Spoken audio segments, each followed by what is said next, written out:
بۆیە هەموو جوهدی کافران ئەمڕۆ بۆی ئوسترە و ماڵەکان تێک بدە.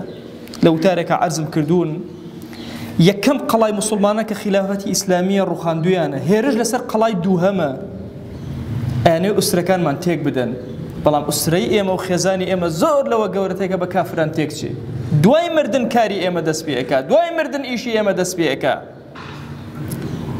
بەخوا ئەگەر لەمەیە شکاین هێرش بۆ قەڵای دڵمان ئەهێن.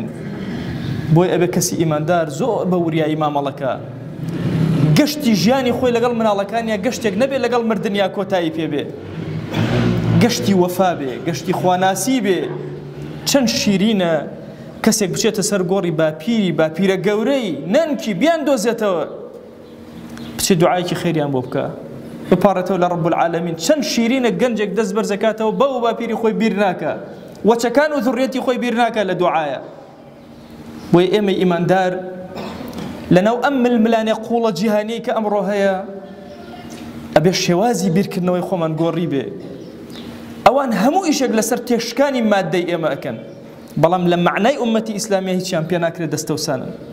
ئەم معانیانەی کە لە خێزانی ئومەتی ئیسلامیە هەیە لە هیچ بەرنامە و فکرێکی ترا نییە.